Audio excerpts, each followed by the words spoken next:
মুদ্রাস্ফীতি বা ইনফ্লেশন। এই মুদ্রাস্ফীতি বা ইনফ্লেশন কি? যখন কোনো দ্রব্য বা সেবার দাম স্তর ক্রমাগত বৃদ্ধি পেতে থাকে, অর্থাৎ দাম 10 টাকা থেকে 15 টাকা, 15 থেকে 20, 20 থেকে 30, 30 থেকে 35, 40, 45 এরকমভাবে ক্রমাগত বাড়ছে, কিন্তু দাম কমছে না। এই জিনিসটাকে বলা হচ্ছে কি মুদ্রাস্ফীতি। ধরো তোমার হঠাৎ কোনো দিন বৃষ্টি হলো, বৃষ্টি হওয়ার পরের দিন বাজারে কোনো বাজারওয়ালা বসলো না, তাই জন্য দাম কোনো জিনিসের দাম ধরো সেদিনকার জন্য সে বেশি দামে বিক্রি করলো, আবার পরের দিন এসে দাম যখন আবার বাকি বিক্রেতারা এলো তখন ওই জিনিসটার দাম কমে গেল। তাহলে এই জিনিসটাকে আমরা মুদ্রাস্ফীতি বলবো না। মুদ্রাস্ফীতি কখন বলবো? যখন কোনো জিনিসের দাম ক্রমাগত বাড়ছে এবং সব বিক্রেতাদের কাছে জিনিসটার দাম ক্রমাগত বৃদ্ধি পাচ্ছে, তখন সেই জিনিসটাকে আমরা বলবো কি মুদ্রাস্ফীতি। এই মুদ্রাস্ফীতি কোনো একটা নির্দিষ্ট বছরে কতটা হচ্ছে সেটাকে ধরা হয়। যাই হোক, এই মুদ্রাস্ফীতি মুদ্রাস্ফীতি ঘটার কারণ কি কি হতে পারে, বা কজেস অফ ইনফ্লেশন। এর দুটো কারণ হয়। একটা হচ্ছে চাহিদা বৃদ্ধিজনিত মুদ্রাস্ফীতি বা ইংলিশে বলে ডিমান্ড পুল ইনফ্লেশন। আর আরেকটা কারণ হলো ব্যয়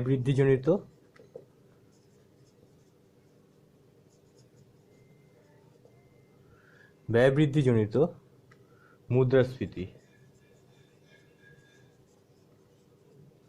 বা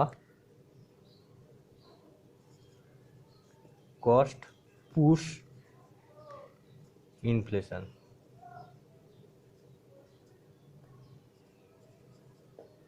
এই দুটো কারণে মুদ্রাস্ফীতি হয়ে থাকে। একটা হচ্ছে চাহিদা বৃদ্ধিজনিত মুদ্রাস্ফীতি, আর একটা হচ্ছে ব্যয় বৃদ্ধিজনিত মুদ্রাস্ফীতি।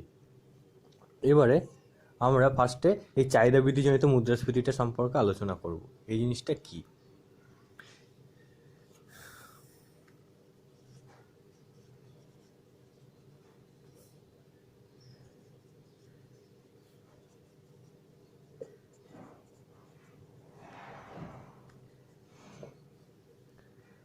বা ডিমান্ড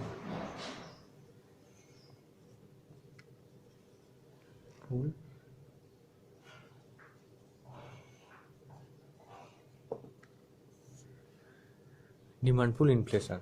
এই চাহিদা বৃদ্ধিজনিত মুদ্রাস্ফীতিটা কি?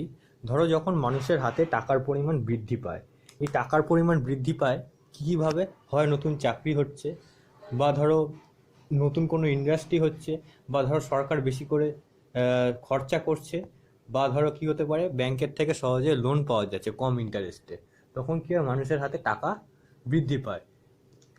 তাহলে কি হবে দেখো, নর্মাল যদি এটা এগ্রিগেট ডিমান্ড কার্ভ হয় আর এটা যদি এগ্রিগেট সাপ্লাই কার্ভ হয়, তাহলে পরস্পর যেখানে ছেদ করে সেটা হচ্ছে ভারসাম্যের বিন্দু।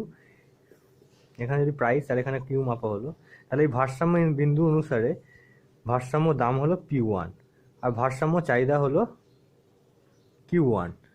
কিন্তু যখন মানুষের হাতে টাকা বেশি আসবে, বা যখন মানুষের বা অর্থনীতিতে যখন টাকা বেশি চলে আসবে, তখন মানুষের খরচ করার প্রবণতা কিন্তু বৃদ্ধি পেয়ে যায়। তাহলে এই খরচ করার প্রবণতা বৃদ্ধি পেলে কি হবে? ডিমান্ডটা বাড়বে। এটা AD1 মানে প্রাথমিক ডিমান্ড কার্ভ ছিল। তারপরে কি হয়ে গেল? চাহিদা যদি বৃদ্ধি পায় তাহলে চাহিদা রেখা ডান দিকে স্থানান্তরিত হয়। এখন নতুন চাহিদা রেখা কি হলো? AD2 মানে এগ্রিগেট ডিমান্ড 2। তাহলে নতুন ভারসাম্যের বিন্দু হলো কোথায়? এখন E2-তে। তাহলে নতুন ভারসাম্য বিন্দু অনুসারে এখন দাম কত হলো?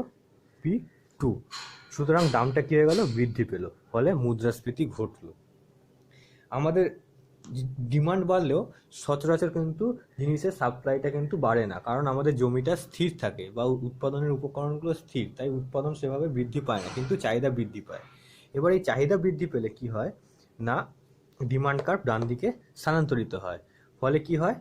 নতুন ভারসাম্যের বিন্দু আসে এবং দাম বৃদ্ধি পেয়ে P2 হয়, যার ফলে মুদ্রাস্ফীতি ঘটে। এটাকে বলা হচ্ছে কি চাহিদা বৃদ্ধিজনিত মুদ্রাস্ফীতি।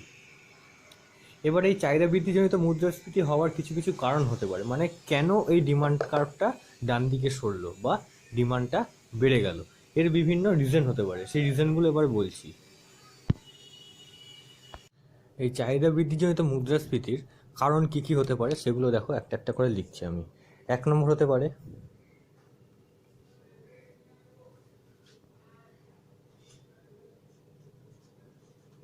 অর্থের যোগান বৃদ্ধি বা ইনক্রিজ দ্য মানি সাপ্লাই।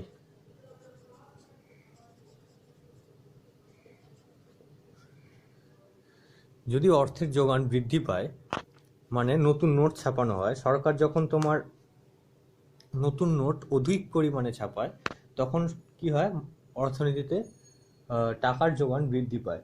সেই টাকার যোগান বৃদ্ধি পাওয়ার ফলে কি হচ্ছে না, মানুষের হাতে বেশি টাকা চলে আসছে, যার ফলে কি হচ্ছে, মানুষের চাহিদা বাড়ছে। এই যে যেরকম, যদি এখানে আমি কার্ভটি আবার ছোট করে করে দিচ্ছি, এডিএস ছিল, পরে ডিমান্ড বেড়ে গেল, ফলে কি হলো, প্রাইস P1 থেকে P2-তে চলে গেল। এটা হচ্ছে ইনফ্লেশন। অর্থের যোগান বৃদ্ধি পাওয়ায় ডিমান্ড বৃদ্ধি পেল, ফলে প্রাইসটা বেড়ে গেল। ঠিক একইভাবে আরেকটা পয়েন্ট হতে পারে ঘাটতি ব্যয় যদি সৃষ্টি হয়, ঘাটতি ব্যয় সৃষ্টি বা ডেফিসিট বাজেট, ক্রিয়েটিং ডেফিসিট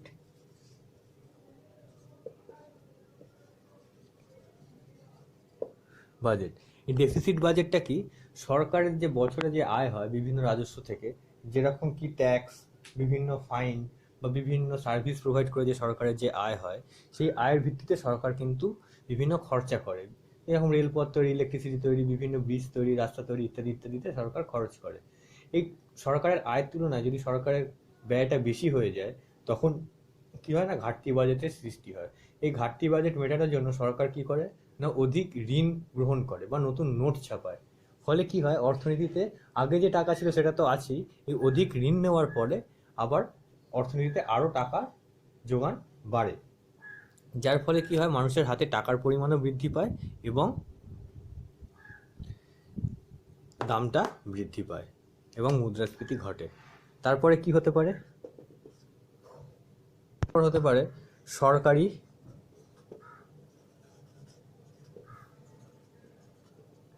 ব্যয় বৃদ্ধি বা increase the government expenditure.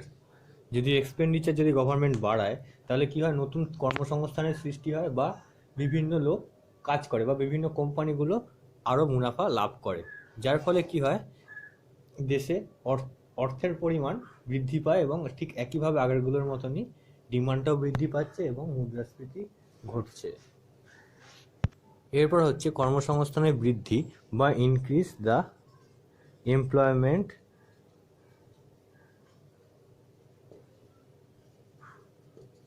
Rate. যদি লোকেদের চাকরি বাকরি বেশি হয়, তবে লোকের ক্রয় ক্ষমতা শক্তি বৃদ্ধি পায় এবং ক্রয় ক্ষমতা শক্তি বৃদ্ধি পেলেও ঠিক একইভাবে ডিমান্ড কার্ভ ডান দিকে স্থানান্তরিত হয় এবং জিনিসের দাম বাড়ে। এছাড়া কি হতে পারে, তোমার যদি ঋণের পরিমাণ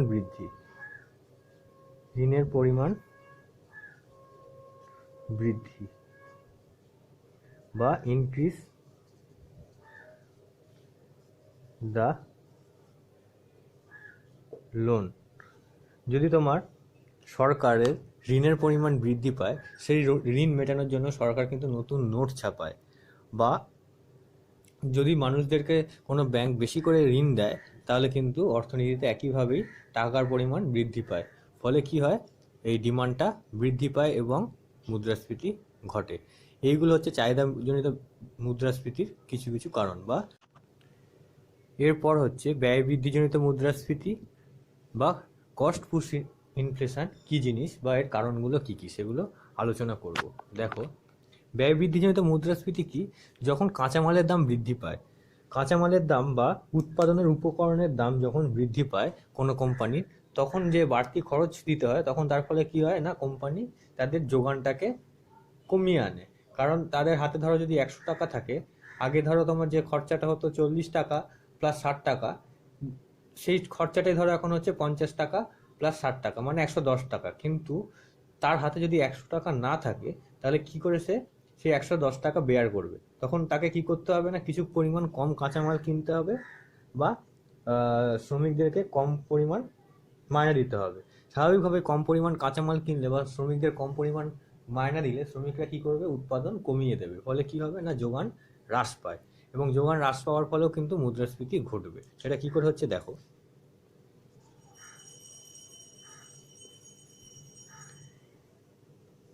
এটা হচ্ছে এগ্রিগেট ডিমান্ড কার্ভ,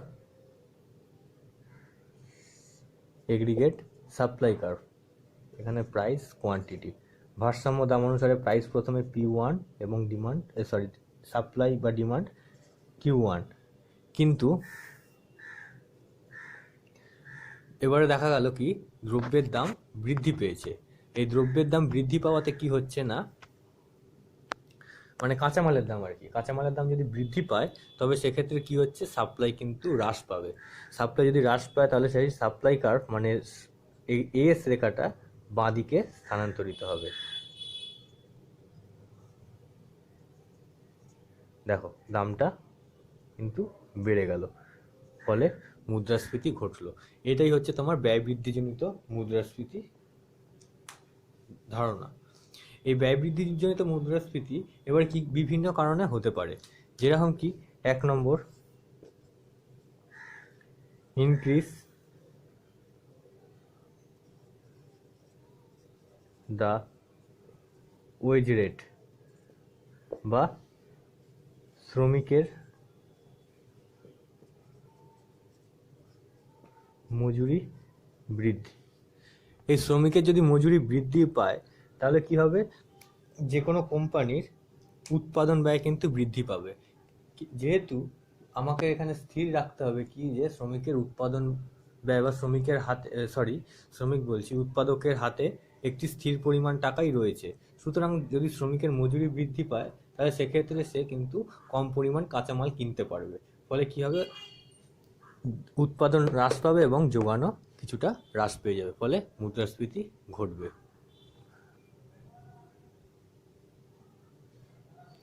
এরপরে কি হতে পারে, ট্যাক্স বৃদ্ধি বা করের পরিমাণ বৃদ্ধি করেছে। সরকার যদি অধিক পরিমাণে ট্যাক্স বাড়ায়, তাহলে সেক্ষেত্রেও কিন্তু কি হবে না, উৎপাদকের হাতে যে টাকা ছিল সেই টাকার পরিমাণ কমে আসবে, ফলে সে কাঁচামাল কম কিনতে পারবে, যার ফলে কিন্তু একইভাবে উৎপাদন হ্রাস পাবে এবং মুদ্রাস্ফীতি ঘটবে। আর কি হতে পারে, কাঁচামালের ব্যয় বৃদ্ধি, কাঁচামালের দাম বৃদ্ধি বা ইনক্রিজ দ্য প্রাইস অফ র ম্যাটেরিয়ালস। এইসবের ক্ষেত্রেও কিন্তু কি হবে না, তোমার উৎপাদকের হাতে তোমার টাকার পরিমাণ কমে আসবে, যার ফলে সে শ্রমিককেও কম টাকা দিতে পারবে, এবং শ্রমিককে কম টাকা দিলে শ্রমিকরা কিন্তু কাজ কম পরিমাণে করবে, যার ফলে তোমার ব্যয় বৃদ্ধিজনিত মুদ্রাস্ফীতি ঘটবে।